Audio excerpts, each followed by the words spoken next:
I want to welcome everybody to this very, very special A Conversation with Brian. Tonight's guest is a prominent National Basketball Association Hall of Famer. He's an author, an entrepreneur, a motivational speaker. Some of his accolades include five-time NBA All-Star, five-time member of the NBA All-Defensive Team, two-time NBA Defensive Player of the Year. He was an All-Pro. Additionally, he served as a former NCAA Division I head coach and an NBA assistant coach with the Dallas Mavericks, Golden State Warriors, and Milwaukee Bucks. He also led an international team as head consultant in Beijing, China. He has served on the board of directors for a Fortune 500 company and as president of various retail auto dealerships. And so without further ado, let's welcome the Hall of Famer, SIDNEY MONCRIEF, author of 8 books, to A Conversation with Brian.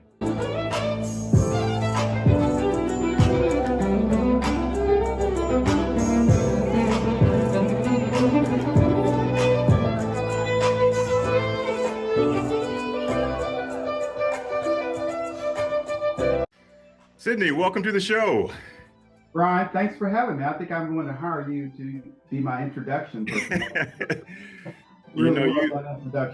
You've done a lot of great things. First of all, I want to give a shout out to Robin Dawson, who has connected us. I did some work in Arkansas for the last 3 or 4 years, and she told me about SIDNEY. She said, Brian, do you know SIDNEY MONCRIEF? And I'm like, Robin, I only had his poster on my wall when I was in high school. So, but I do appreciate you coming on the show. SIDNEY, at the beginning of each one of my shows, I could Google, and anybody could Google, and they would find out a host of things about you. But with all of my guests, I want my audience to hear from them in their words. Who is SIDNEY MONCRIEF? Can you tell us a little bit about your personal story, your professional journey, as much as you like to share? And then we're going to get into your basketball, into your coaching, into what you're doing now, which really is influencing the world in a positive way. So, but before we do that, who is SIDNEY MONCRIEF? Brian, that's really a thought-provoking question to ask. And I'm a guy that's from Little Rock, Arkansas. I'm the second youngest, 7 siblings. Grew up relatively Little Rock, Arkansas. I would say poor, not dirt poor, but certainly had certain needs, and moved around a little bit from elementary school to junior high school to high school. Sure. And then played at the University of Arkansas at Little Rock. Very well grounded into the fundamentals that were taught by my parents and relatives: integrity, hard work, treating people the right way. I think was a big thing in our family. And even to this day, I did a keynote speech a couple of nights ago, and the person said, God, you're just so normal. Yeah, I hope I'm normal. I hope I'm just a regular human being, because that's what we are. And sure. That's what I am. At this point in my life, I'm all about growing my company and impacting people. We always like to say impact before income. Right.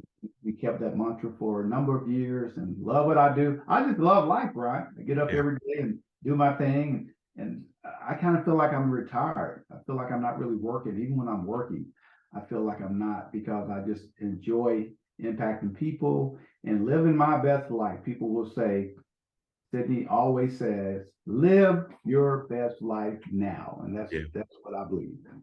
Well, and just from the people I've spoken to in Arkansas, as I said, I did a lot of work in Arkansas. You are doing that. And can you talk a little bit? We're going to walk through your early years in terms of basketball all the way through where you are now. But can you talk a little bit about your wife, Dr. Takesha MONCRIEF, and you all really are working together. And I was taking a look at your website. You've written a book together. She's a person after my heart because she's a former classroom teacher. She's a literacy coach. She spent a great deal of her time in K-12 education. Can you talk about that partnership and how you are supporting the folks around Arkansas and throughout the country? Brian, you know how important education is. Yeah. And she is a brimstone, fire-breathing person when it comes to literacy and when it comes to our kids. And we kind of met accidentally because I was trying to do some work with her school. We Right. were by a friend of mine, and I got the contract, and then she got relocated. So I got a little pissed off at her because she cost me a little bit of money on that deal. But I was impressed with her focus and with her ability to hold me accountable. And I said, "Would you help me write a book?" She agreed to do that, and from the book, we formed a bond, a good relationship, and it just grew because we were so different yet so much alike. Yeah. She develops and delivers curriculum, and that's kind of what she does professionally. Sure. I had all these great ideas, good concepts, Yeah. experience in dealing with people, Sure. but I didn't have the structure. I didn't have the best practices as far as the structure of what I was delivering. And she's been able to come in and revamp things that we do to make it more impactful, and she makes it easier for people to understand because that's what she does very, very well. But that's the mark of a good team, right? It's a great team. We're impacting, we're growing, and we're living our best lives. And it's been a really fun ride. Let's go back to, if we could, your time playing basketball, and again being the first two-time All Defensive Player of the Year for the NBA. I remember in high school seeing you on the cover of Sports Illustrated, and again, as I said, I had your poster. I'm turning 58 next week, and I asked my my mom and my brother and sister. I said, because my sister lives with my mom, and I said, "Do we still have Sydney Moncrief's poster?" And my mom said, "I'm sure we have it somewhere. I'm going to check." So it's pretty cool. But being a first round pick, fifth overall in the draft with Magic Johnson. What were you thinking? Because I know that the Lakers were thinking about taking you. So what were you thinking when you came out of, well, one, talk a little bit about your experience in Arkansas, because you all got to the Final Four, but, as a basketball player, what were you thinking in terms of your future, your career when you were in college and beyond? Ron, that's a really good observation. I don't know what I was thinking. Seriously, I really don't know what I was thinking. One advantage of coming from a smaller community is, and certainly in the 70s and 80s, you didn't have the social media, you didn't have all the accolades that people were throwing at you when you were young, which Sure. means you had a more modest view of who you were.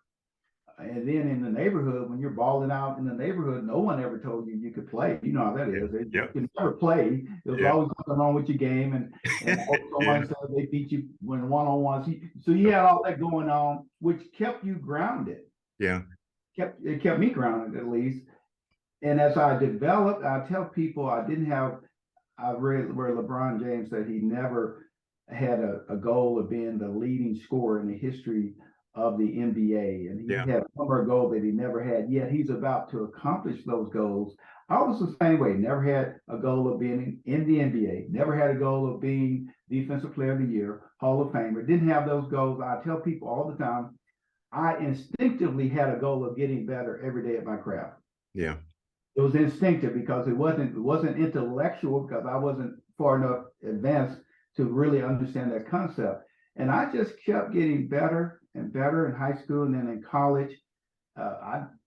Someone told me I was going to be a first round pick. I'm like, huh? What? Huh? I'm scratching my head. I was top 5 players in college, and that concept never really entered my mind much, that you're one of the best players in college basketball. Yeah. I think that is what helped me to become such a good pro, because I kept that spirit throughout my earlier part of my NBA career. I just kept getting better, growing every day, and just moving up and playing at a high level. What made you such a good two-way player? I mean, the focus on defense for you, in defense for many of us, well, you know it, it's hard. A lot of people don't want to play defense because it's really hard work. It takes discipline. It takes toughness. It takes effort. Offense can come easy, but defense, you're backpedaling. You're on your heels. You got to play against the best players, and for you, you're playing against the best players night in and night out, but you're still scoring. So what? Why were you so focused on making sure that you were a great two-way player? And you're being an educator, you would appreciate this. One of my Dr. MONCRIEF, she has this high five concept of literacy and how you impact students. And one of them is high expectations. Yeah. Expectations. When I was in high school, I never forget, I had played a great game. Team had won. I probably scored 30-something points, double figure rebounds and rocking and rolling. And my coach, Coach Oliver Elders, he was in the gym. I walked in the gym really proud, chest stuck out and feeling good about we had just won the game the night before. And he said, "MONCRIEF, come here. I got something I want to show you." I just knew he was going to give me accolades and talk about how great I played that night. And he put this old film on. You remember the film? Yes, the film. Yep. Right. Yep. And then he slowly dissected how bad I was defensively. Wow. Just look at you right here. You don't see what's going on the weak side. Look, you're not moving your feet. He slowly went over all the things I was doing wrong defensively, just to make me understand that it's more to basketball than playing offense. Yeah.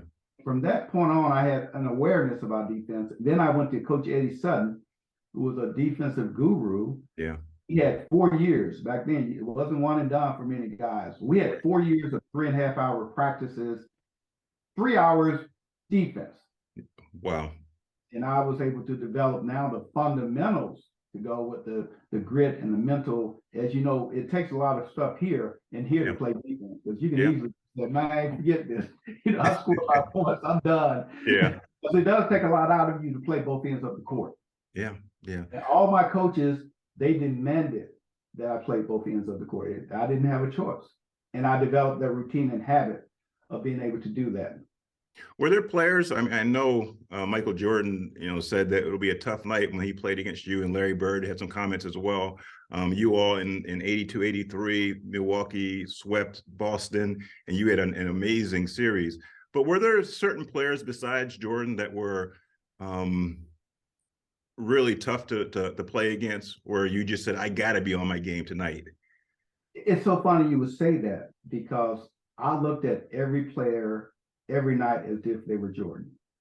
I never really distinguished between a great player, average player, and a poor player when I played against them. Now, we both know that there's a difference. Right, right. But my mindset defensively was always stay on top of your game, didn't matter who you were playing. But a guy called me 2 days ago, Peter, and he was doing a story on the Philadelphia 76ers, the year they won the championship. We were talking about the players, and one name came up as probably one of the most difficult players to guard, and that was Andrew Toney. Andrew Toney. I was going, oh man. You knew who I was going to say. Yeah. And because Michael was tough to guard, that's George Irvin, because of his height and his ability to shoot all different types of shots. But Andrew Toney, he had the total package. He had the speed. He could shoot a jumper. He could drive. He could pull up. He could post up. He could beat you in transition. It wasn't anything he could not do. And he had that quick first step. He had that quick, and he had quick second and third and fourth step. So he was one of the more difficult players that I had played against. Besides Coach Sutton, were there any coaches who were really influential on your game and on you personally? Well, Coach Nelson, Don Nelson, Dale Harris, Coach John Killalay, all those people, Mike Schuler. Yeah. When I was with the Bucks, okay, I could play defense in college, but playing defense in college and playing defense in the NBA is totally different. Yeah. And they were the coaches that taught me the right way to play defense in the NBA, how to body up, how to lock in when people are pinning down on players, how to chase over screens. I knew how to get through screens. In college, you had to do that, but it's different getting through a screen and chasing over a screen on a pin down. That's a totally different concept. And all those things about staying with the body, anticipating, all those things I really honed when I was with the Milwaukee Bucks. And although Nelly is not known as a defensive coach, he was a defensive coach when I went to Milwaukee. That was his calling card. John Right. Kelly, Don Nelson, was how to play defense, and that helped me a lot during my early years. I think in our text exchange back and forth recently, I let you know that my college roommate, Mike Brown, played for the Bulls the first 2 years. And I think his rookie year was 86, 87. So you were, with the Bucks. And I actually Googled and went on YouTube not too long ago and saw a game that you all were playing and playing against each other. But I spoke with Mike recently, and he just said, SIDNEY was just tough. And just was an amazing player. And I think what he remembered from the game that you all played against them, like you played a number of games, but there was one game where you played in Chicago Stadium, and you had just come back. I think you were out for like 17 games because of an injury, and you had just come back, and you still were playing like Michael Jordan, really tough. I mean, he had a poor shooting game. He scored what, 40 or 50 on it? No, you actually hit 37 that game, and he was averaging 37.5, but he didn't have a good shooting game. But again, he just remembers how good a two-way player you were, and he just said that most guards were not doing that back then. No.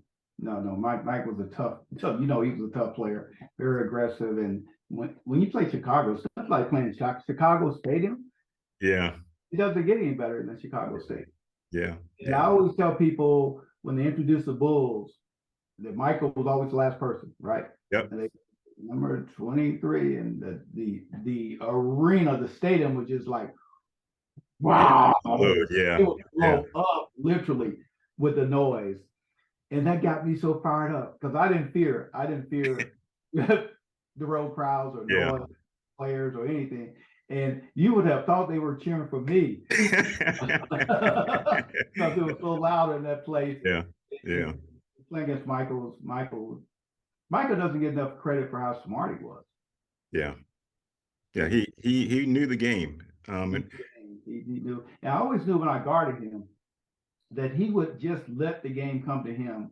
Yeah. He would really stay on the weak side, waiting for you to fall asleep, so he could make a cut to the basket. I was very much aware of that. And then all of a sudden, if the game would go on, you knew he would pick up his intensity. Yeah. And so, but I stayed ready the entire time. Not that you stopped him. You couldn't stop Michael Jordan. But you had to make him work. Yeah, you make him work and just make sure you're paying attention. I always like to say on defense, make sure I'm doing what I need to do. Every once in a while, a player will be better than you are, and they're going to get the best of you, but it shouldn't be because you're not prepared, ready to do what you should do. I know you play with some great players, Pressey and, John Lucas came, I think it was 86, 87. Jack Sikma was near the end of his career. Marcus Johnson, Bob Lanier. Yeah, all this great. Yeah. And so were there any players who mentored you when you came in to really help support you as you became this Hall of Fame player? Yeah, I tell you, when I came in, that team for the Bucks, they had some pros. When I say pros, they had players that not only played the game right, but they did the other things off the court right. Yeah, sure. And they played for championship college teams or very good college teams. Yeah. I was able to come in under Junior Bridgman, played at Louisville, and he was just so disciplined about everything he did. Quinn Buckner, Indiana, of course, Marcus Johnson was there, and all these great players, and they played the game the right way. They were coached from high school through college the right way. And it's fun when you play a game and everybody knows how to play. Yeah. And that's how I was with the Bucks. And I had a lot. Harvey Ketchens, still a very good friend of mine. He was a great mentor for me when I played for the Bucks. And they gave me that stability because Junior was 4 years older and Harvey was 6 years older than I was. Okay. So those were the two guys I hung out with the most. Sure. They were pros, and I watched how they interacted with fans, how they would go through their practice sessions, shoot around, film sessions, and I learned a lot about being a professional from those players. And as Brian Winter's on the team, I forgot Brian Winter. Yeah. Brian Winter. Yeah. But not this Brian. This Brian Didn't play in the NBA. This Brian played in Europe, so it's all I tell good. you what, that's pretty impressive. It's pretty impressive. But Brian Winters, Yeah, I he helped, remember. he helped me on defense. You know why? Because he torched my butt every day in practice. Really? Yeah, he could. Literally, Yeah, he knew how to use picks. He was patient on the pin downs. He would run you off two screens. And I had to do that every day yeah. guarding him. And I don't think there was another player in the NBA until that kid that was killed in the car accident from Europe. Petrovic, drive. Right. Yeah, he just kept moving. He played for the Nets.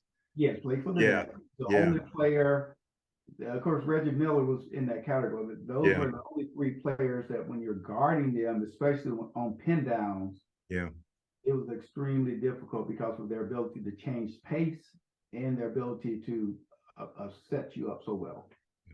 And you talked about the people who mentored you as you were getting near the end of your career.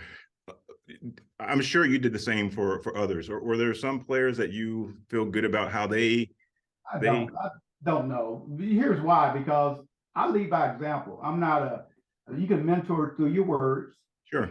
You can mentor through your words and actions. Yeah. And, or you can just mentor through your actions. And I was Yeah. an action type player. I think a lot of players watch how I reacted to different things, how I would practice, and certainly how I practice, because I had this philosophy that I want to win everything. I want to be first in everything. You know, Yeah. that you want to win. Like if Yeah. we're playing tic tac toe, I want to win. And so I carried that over on the basketball court. If we're doing suicides, guess who wanted to be first? Yeah. I did. Yep. Anything I want to be number one. I think players saw that. And back then I was, quote, the star player. And anytime you see your star player putting that energy and effort into what he or she is doing, you're more inclined to do it yourself. Sure, sure. As you got near the end of your career, you had some knee problems. Um, when did that start, and how difficult was it? Because playing defense with knee issues is very difficult. So when did it start, and then how did you kind of get through those years, those final years with the knee problems? Well, my knee problem started my senior year at Arkansas. Yeah.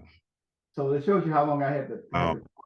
It was my senior year in college at Arkansas, and I could not practice most days. I could play in a game, and the doctors gave me these exercises to do, and they didn't seem to be helping. And I remember being looked at by the Chicago Bulls because they had a high pick also. Right. And I got on that Cybex machine and it flatlined. Oh, nothing, really? nothing. And they reported he won't last 2 or 3 years in the NBA. His knees are just so bad. That's what they had said. Wow.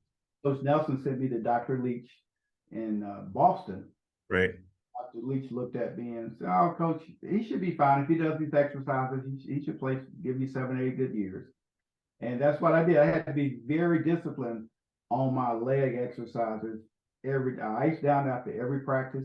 Right. I iced down after every game. Wow. And I did my leg exercises, straight leg lifts with weights every day.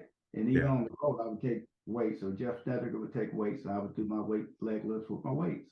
That's how I was able to maintain all those years. But it started in college. Wow, that's a testament to your discipline, your perseverance, because college is one thing, playing 82 games and then the multiple playoff series, that's almost 100 games preseason on those knees. That's amazing that you played for that long. You know what's really amazing is that I was able to put ice on there every day for that long. You know how bad that was. You sitting there like, oh, yeah. Today, ice again today. Yeah, but that was part of the process. Yeah. Well, before we leave your playing career, in 2019, you achieved the highest honor that anybody can achieve in terms of a basketball player, and being inducted into the National Basketball Association Hall of Fame.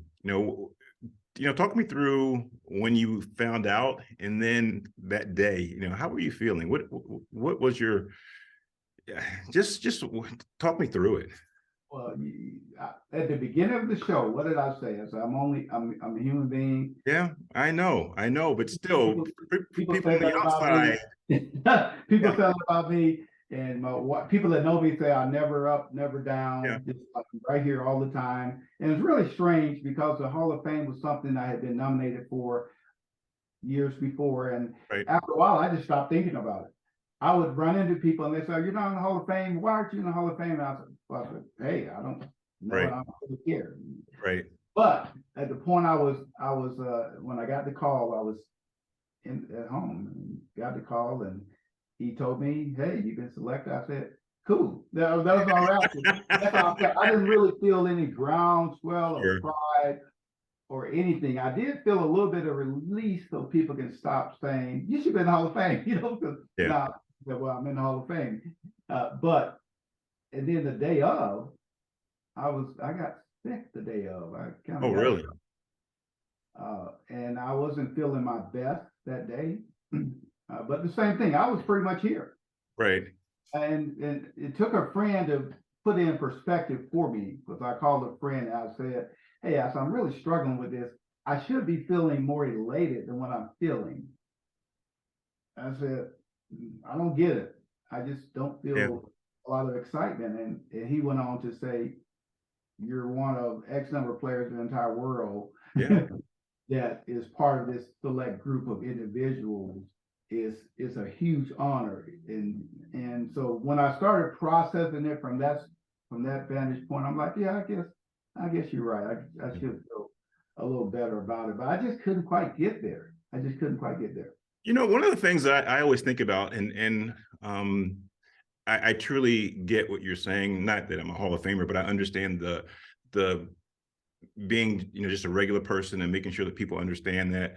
But I think one of the things I think about is all the people who have poured into you from Arkansas and all the other, you're representing them. It's not just about SIDNEY Moncrief.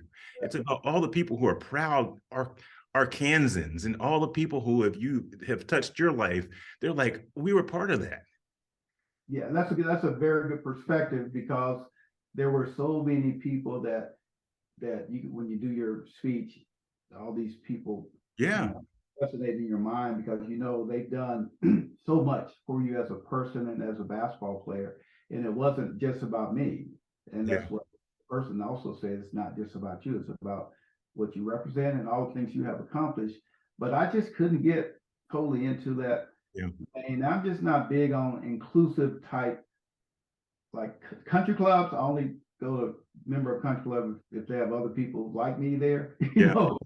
I'm Yeah, not these inclusive type situations, exclusive type situations. I'm sorry, never sure. really resonate. And I remember when I was selected, a Hall of Famer said, "Welcome to the club," and I can only think about all the hundreds and thousands of players that have played in the NBA all Yeah, these years. And why should I be really happy about being in this exclusive club when you're excluding, rightfully so, a lot of other people? So right. I just couldn't get into that concept. Yeah, I well, I'm going to maybe I speak. went too deep into it. I don't know. Yeah, well, I appreciate what you're saying, but I'm going to speak for myself and all the people who had SIDNEY Moncrief posters on their wall and all the people who really looked up to you. I think it's a great honor. I know you know that, but I think I get, because of the person you are. I get what you're saying. Let's go to after you finished and you started coaching. Talk about your coaching career. You've coached in the NBA, you've coached in the G League, college. Uh, why did you want to get into coaching? And then the second question is, what did you get from coaching? Well, I was in business first. Okay. I had opportunities to coach right out of the NBA, and I passed them up because I had a car business. I Right. was in the automotive business. I said, I don't want to do that. I just want to, as an athlete, you always want to prove you can do something else. Yeah. It's like, maybe Yeah. you can't do anything else. Maybe you should just, I wish I would play basketball my entire life until I was 80.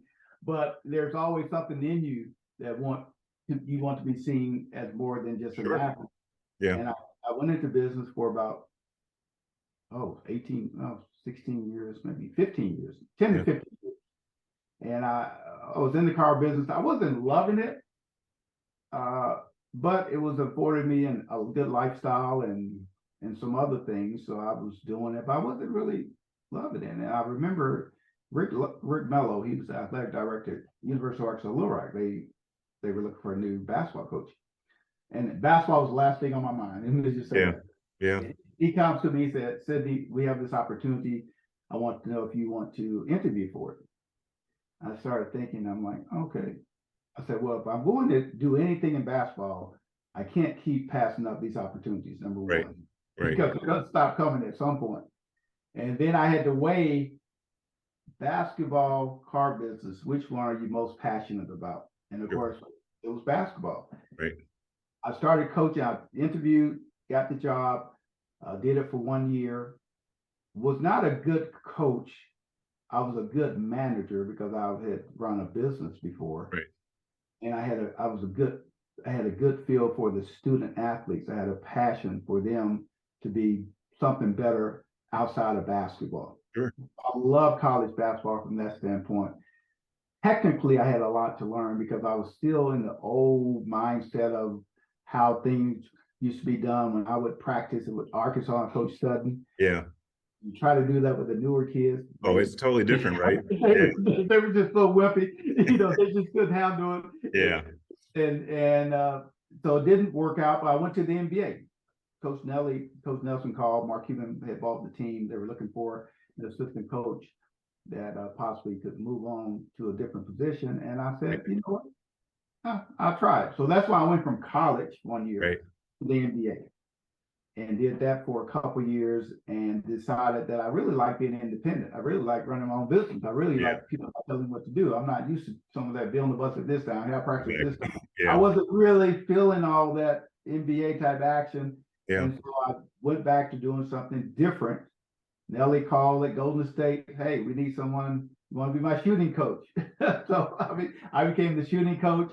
In the meantime, they felt my experience and my interaction with the players, they thought, "We want you to be an assistant coach." And I was an assistant coach 1 year. But the year that I was not an assistant coach, I was independent. I went to China for a month to work with their basketball team.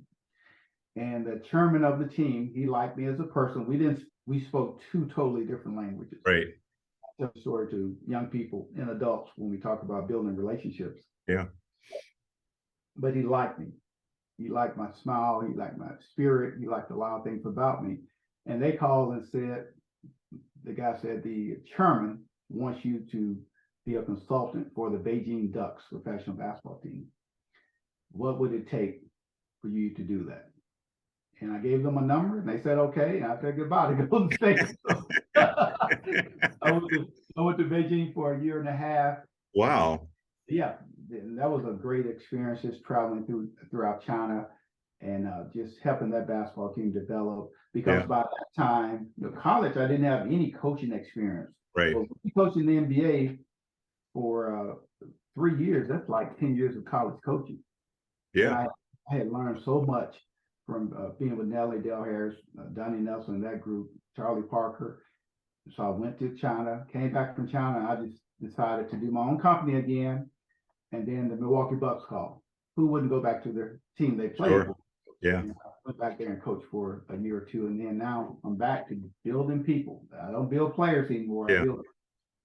So when we talk about that idea of coaching and you're building people, I took a look at your website, and really you have a lot of different areas that you focus on, this hiking experience, which I want you to talk to.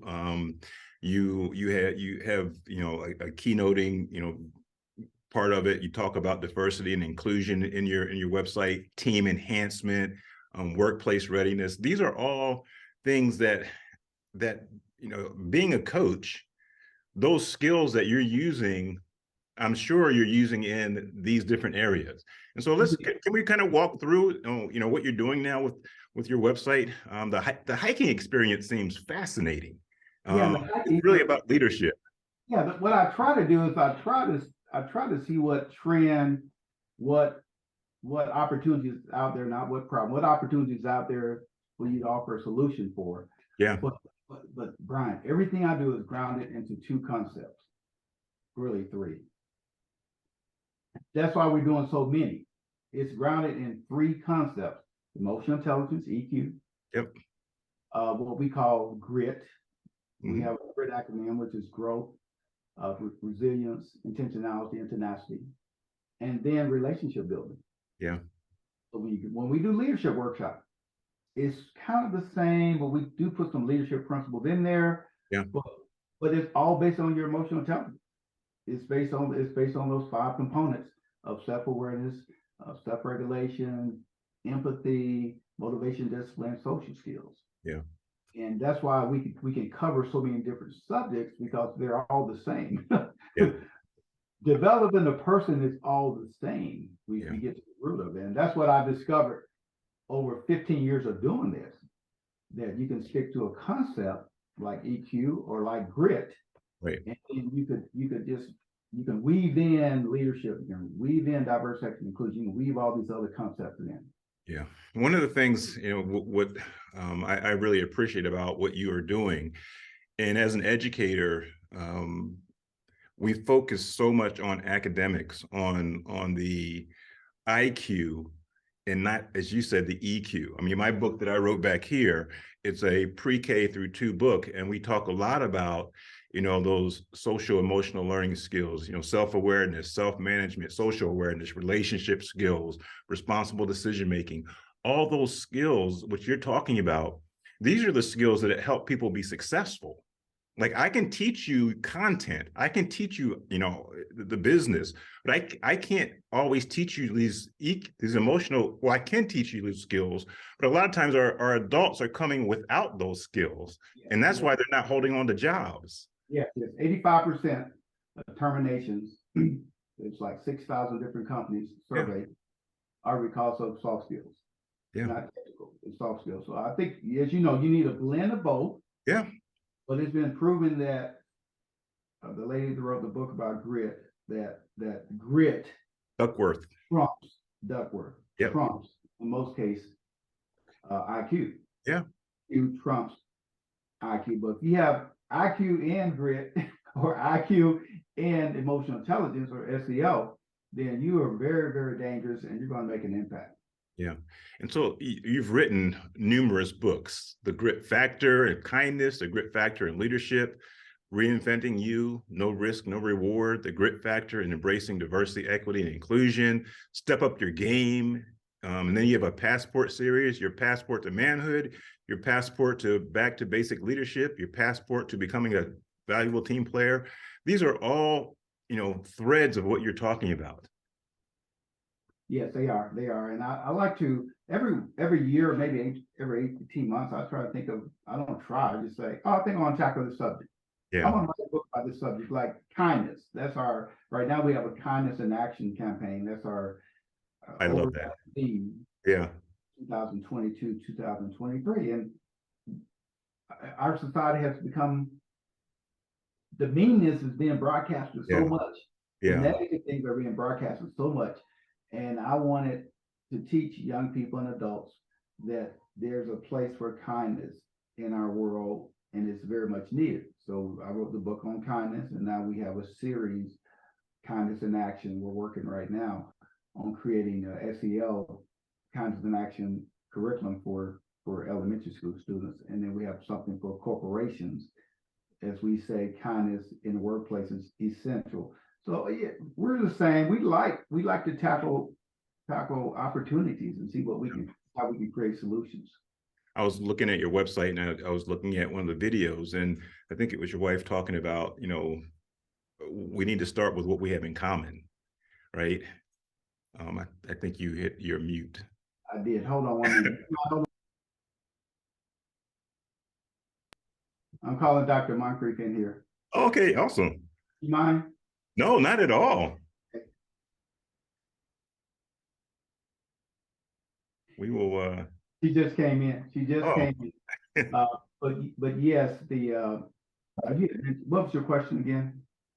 No, I was watching. I was looking at your website, and I saw some of the videos, and I think Dr. Moncrief was talking about this idea of starting with what you have in common, and she said something about, you know, we're multiple ethnicities but one race. How do we make sure that we're bringing people together? Because, and then in your in the video you talked about that in order for us to work together, and I'm paraphrasing, in order for us to work together, we're going to have all these different ethnicities, different people coming from different backgrounds, but we have to understand that we have some commonalities and we have to start there. Yes, in that's right. order for us to work together. Yeah, and it's 5 generations in the workplace right now. It never happened in the history of our country. Yeah. Imagine beyond ethnicity, all the different challenges we have in bringing people together. And it starts with being kind. It starts with the human touch. It starts with building relationships. We know that diverse equity inclusion is a relationship issue, and it's a one-on-one issue. It's an issue of the heart. And we try to, of course, you have all these theories, and that's good. That's well and good. But it really comes down to getting to know someone that's not like you. Yeah. Feeling more comfortable with them and around them. And we love to tackle these issues. We have fun with them. Three things we do. We expose people, we create experiences, and we create engagement. So those are our 3 E's, and that's what we put our stamp on every workshop or interaction with our clients, with exposure, experiences, and engagement. And those are the game changers. And we love doing it. My wife is not listening to me as usual, Brian. She was calling me on the phone when I was talking to you. It's all good. She walked in, and I think she just left. That's all good. Yeah, and again, I think when I was watching your video, it's very similar to a lot of the things that I do in terms of I always start with what do we have in common? Because when you have a room full of people who don't know each other, then we do a lot of movements, we do a lot of activities, but I'm like, okay, how can we make connections? I think even with you, when I first wrote that email, I wanted to make a connection. I'm 6'4", I'm a 6'4" guard. My buddy is Mike Brown. I want to make a connection so we have something in common, and then we can go from there. Absolutely, yeah. Yeah, what's the shirt? That's Pepperdine? My daughter went to Pepperdine. Okay, yeah. Lorenzo Romar, he's the coach. I think he's still the coach. Yeah, he's there now. She graduated in 2019, but yes, he's there now. Yeah. His teammates at Milwaukee. Oh, okay, yeah, his second time around at Pepperdine. Yeah, second time around. Yeah. Great teammate. Yep. Again, always making the connections. There's, we talk about 6 degrees of separation. I think there's like 2 or 3 degrees of separation. You could always connect with somebody who knows you or whatever. We teach our students and adults, well, definitely our students, as we talk about how do you build relationships. We talk about commonality, and we talk about the power of questions. Because the only way you can get, like you said, the only way you can find what you have in common is to be inquisitive and curious and ask questions. And if you ask enough questions, at some point, something is less than 6 degrees, and that 1 or 2 degrees between, oh, I love that shirt you have, Pepperdine. Oh, Pepperdine. Oh, Lorenzo, I have someone that coaches. Exactly. Yep. It's always something if you have the right questions. And I teach the power of observation. Before you even meet somebody, you have to observe everything about them, even a sweatshirt or a hat. What's on your hat, by the way? Oh, that's LA. Okay. And that's, again, my daughter lives in LA, so she sends me all this gear. Okay. The Dodgers, right? Oh, just LA. Yeah. Yep, Dodgers. Yeah. And so, again, I think that kindness piece, as you said, it's just missing. We have become so divided, and we don't listen. Like you said, we don't listen to each other because we are much more alike as people than we are different. And even if we're different, if we can actually find what we have in common, then those differences actually can be learning opportunities to learn about each other. Yeah, I think we celebrate. I wear my kindness jacket a lot because it forces me to be kind. Like I have a little jacket that has our logo on the back of it, has kindness in action. People will see the jacket. So I love that jacket. I love what it says. But I see that jacket, and we all get in this tunnel vision when we're living our lives day in and day out. And sometimes we forget there's a warm smile or a greeting or being, I like to say, being intentional about your kind acts. is very important. I wear that jacket for that reason. Sometimes my wife, she said, "Why are you wearing that? Why are you putting stuff on the back of your jacket? Why are you putting stuff on the back of your head?" I have grit, I have active comments. I said, "Well, just to remind people Sure. and to remind myself." Yeah, yeah. Right. Well, before we go, I just want to just take a moment and talk a little bit about, when you're going out to speak to, organizations, especially in schools, and we've kind of talked about it in terms of, the emotional intelligence, the kindness, the grit. What kind of reception are you getting from the the the students and the staff? Yeah, we get tremendous response, and one reason we do is because we're authentic. We're just who we are. Yeah. I think people will listen to you more if you're not trying to be something you're not. Yeah. And people listen to you more if you're being transparent with what you're thinking or what you're saying. And sometimes you say things that they don't want to hear. You know how that is. Sure. But Yeah. our responsibility is they need to hear, but they need to hear in a way that they can accept it. And Yeah. and so our response is really from the students. You're 50, 58. Yep. About to embark upon your best years of your life, which would be your 60s. And I'm 65. And we're with this younger generation, they love engaging with us. Yeah. When we have workshops. That's awesome. Yeah. And then we talk about all these gaps. I say, well, the big gap with this age gap, as we know, that's one of the biggest. Beauty and age, that's one of the greatest financial types of discriminations that you can have. Right. And a lot of that's just us based on us, not just showing people who we are and showing that we care about them. Have you ever been in a situation, I know you have, where you've gone to a school and the students are a little rougher than what we want? Yeah. Right. We have to have that all the time. And remember I said my high school coach, when he pulled me in and said that high expectations. Yep.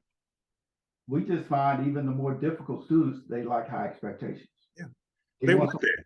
They want someone to care enough to challenge them. Exactly. Yeah. That's what they want. And they want somebody to care enough to challenge them. And they also want teachers to care enough to not run away, to not disengage, because they're going to test you. And if you disengage, then they're going to say, oh, there's another adult that's, I can't count on. That's a great point. Sure is. So, I think the most difficult one, I pull them aside and just have a little one-on-one conversation with them. Yeah. And 90%, 80% of the time it works well. But those are all things we learn as we grow and as we engage more people. And we're in a great business where we're helping people, we're doing what we do. Yeah, there's no better, feeling than being able to help people, right? And especially kids. I do appreciate you coming on. This has been great. It's been quite an honor. And at the end of each one of my shows, I share this old African proverb.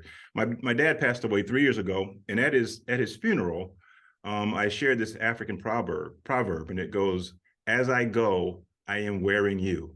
And what it means is that all the people who have helped me along the way, all the people who have influenced me, anybody who has touched my life, you're not seeing Brian Butler right here. You're seeing all the people who have helped me. And I'm a combination of all those people.